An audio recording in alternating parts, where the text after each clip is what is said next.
Look, I am sick of hearing every damn year about how much money we need for the infrastructure and the damn roads are not structured. I don't care what your skin color is. I don't care where you're from. If you're an American and you know how to put cement or whatever else goes in asphalt goes into the roads, do it. If that's what I mean, that's another one he did.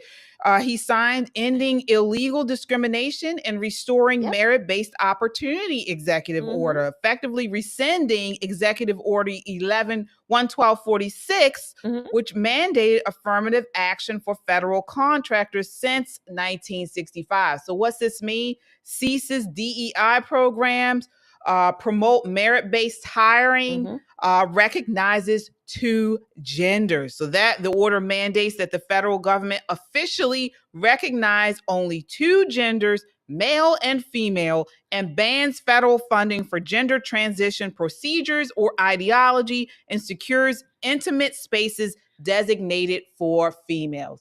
So I want to particularly ask you all about this, because we, as African-American Black women, what does this mean for Black Americans? Will we start to see less diversity in government, education, and in the private industry, Shelley? I don't think so. I think what we're going to see are more organizations, agencies, contracts that are merit-based. Look, has been going viral for about the past day or so, and people are understandably upset and reasonably asking questions. So let's talk about it. First and foremost, there are a few things that people need to understand. Number one, your protections against discrimination, specifically in the workplace, did not start in 1965 through an executive order by the president, nor did they stop being modified in 1965 by the same executive order. So where do they come from? Your protections against discrimination in the workplace are either constitutionally based or they come from legislation passed by Congress. Notice neither one of those two things mentioned an executive order from the president. So where's the confusion? Let me explain it. Federal discrimination acts like Title VII of the Civil Rights Act of 1964 already prohibits employers from discriminating on the basis of race, color, religion, sexuality, a number of things. And that's only been modified throughout the court system over the years to include things like age and disabilities. So if all of that came from the Constitution and federal discrimination acts passed by Congress, what did this executive order actually talk about? This executive order basically mandates that federal contractors and federal contractors only have to have affirmative action programs in place in order to keep their federal contracts. This doesn't mean that now that this is revoked, that these same companies can start going out and discriminating on who they choose to and not to hire, because that's federal law. That's part of the Constitution. That has already been decided by the courts that it's illegal. So no, this has nothing to do with that. But you can expect to see a lot more misleading headlines like this because companies and people and blogs get paid to post stuff like this in order to stoke division. Look, I am sick of hearing every damn year about how much money we need for the infrastructure and the damn roads are not structured. I'm sick of it. True. I mean, they're just not. How many? I don't care. I don't care what your skin color is. I don't care where you're from. If you're an American and you know how to put cement or whatever else goes in asphalt goes into the roads, do it. If that's what your skill is, I want the best person to do it because I'm tired of all this infrastructure being fucked up and it's not structured. I'm sick of it. So all this, I want the merit base. I don't care. Well, wait a minute, Nicole. Let me ask you, because a lot of people, for instance, I'm just taking this, the garbage man. Black people now want to see the crack of a black man's ass.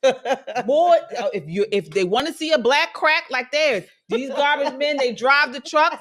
On the back of the truck, they're sometimes hanging, and it's important to see that ass crack is black if you're black, and it's white. Whitney Houston said crack is whack. Well, first of all, what is it, Nicole? Does it matter who we see these people that look like us? First of all, I want to know why I got the black crack question. Right. Crack is whack. But the truth of the matter is, KJ, where I live, I have to pay for my garbage. There is no city pickup, honey. I got to pay. It costs me $100 a quarter, and we don't see no crack because I live in the woods. They wear whole outfits to protect themselves from the wildlife. But I will say this: representation does matter. Okay. However, all representation ain't equal. Exactly. Let's clear that up. Sonny Hostin is on The View. She's on TV 5 days a week, right? Is that representation for Black women? No. No, I would rather see, let's say, Shelley once a week on TV than watch 30 days of Sunny Hostin. Right. So representation does matter. Okay. It just depends on the quality of said representation. She'll go back to merit. But here's the thing. Let's talk about merit. I don't care if he got a black crack, white crack, Mexican crack, shitty crack. I don't care. Pick up the damn trash. Exactly. I want the guy who's going to pick up the trash and put the can back where it belongs and goes on and minds his business. That's it. We have got to grow up. I said this to a friend coming in here this evening. We have, as a culture, we have got to grow up. Black people, hear me. We can no longer afford to be infants in this nation. We can't want baby things and then cry when they treat us like babies. Well, right? You got to grow up. Let's take a look, guys. This is Joy Reid disagrees. This is clip 7. Overturn the Constitution to do his evil and wrongness. Let's put some stuff up here. He was very excited about end diversity, equity, and inclusion initiatives in the federal government. What's the impact? Yeah, so that's obviously very bad. It's particularly evil to. I always think of prisoners, people who are incarcerated who have changed, who have transitioned. According to this, you're going to take trans women and put them in male prisons. What do we think is going to happen to them there? Yeah. That's not going to be a good day. Yeah. So I think that this is a thing that has real impact. There's also a real obvious equal protection challenge. And so, again, Trump will do this. He will be sued. This is one of the ones that could be, if not completely stopped, delayed. But there will be people who suffer unconscionable pain because of what he's doing, and not in the kind of like, somebody just called Gracie George. No. These are people who are going to be hurt and physically assaulted because of Trump's executive order. 2 of the renamings, we were talking about it in the break, rename Mount Denali back to Mount McKinley, just as not about where Trump talks about a man being a man and a woman being a woman. And these are the 2 genders. And in that same order, he directs the Federal Bureau of Prisons to make sure that there are no male prisoners in female prisons. Mm-hmm. He called it something very gracious. I thought it was like Privacy and Intimate Spaces Act. Oh, yeah. So this is important. And you should have heard, like, some of the words he said just showed you what his points were. Prisoners, angry, unconscionable. So he's coming from a point of view where Trump could have said Jesus Christ is Lord. He'd be like, he was already heated. But he said prisoners who are transitioning in prison. Who's paying for these people to transition while they're in prison? We are. Right. We are. So let's stop that. And listen, I get that emotionally it's going to be difficult that you're not getting your birth control pill so you can grow boobs inside the prison. But get your life right. But serve your time and you can come out and be whoever you desire to be. But if you were born a man and you have a penis, you have no right to be in women's prisons. That's what I thought he said. What did he say? Trans women in men's prisons are now going to be hurt. Is that what he said? Because he's saying that there are men who believe that they're women. So they belong in women's prison. They want to be in women's prison. Right. Yes. But they don't. So what about the men, those kind of men, they're not women. When they are in women's prison, what about the women, the actual biological women who are raped by these men because they have access to women in women's prisons, but they are men. They have dicks. This is a confusion. This is why these people are not serious. They only care about whatever identity you can check for the day or for whatever their agenda or cause is. They don't really care about people and the women that they say that they care about. They don't care about women being hurt. Now, granted, you can be a prisoner, a woman, criminal, but I do care even if you are a woman in prison, if you are raped, you shouldn't be raped in prison. Well, he's saying trans women.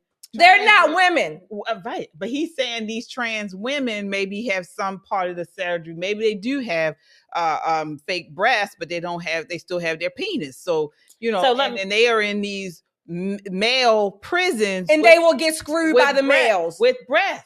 I don't care about their breasts. They have XY chromosomes. They have XY. The women have XX. Men, you have your chromosome, stay in the men's prison. I don't care what you think you are or what you claim to be today. You should not be in a woman's prison, and women should not be in men's prison. This is America. This is still America, and this still should be the separate, whatever you want to call it, access in prisons. Women should be quote unquote safe in prison, and men should be safe in prison. So all of this confusion is stirred up by the left. Again, they are still, their policies in prison or out are still pulverizing people that they claim to protect. This is all but wait a minute. It is. But wait. Let's roll that back a little bit. So you remember during the campaign, and they were saying the Trump campaign was beating a dead horse because there were only a small, minute number of people who were transgender. So we're talking about 1 out of every 2,000, 3,000 prisoners. So we're supposed to reinvent. Exactly. That's what they want. Prisons and departments of corrections because one dude's got a set of boobs. Yes, that's what they're supposed to do. No. I want you guys. We have other channels on here too. You guys got to follow. We ought to give you guys more of us. So we have Just the Guys here. They are on our network here at Metro Conservative Media. We also have the All American Talk Show.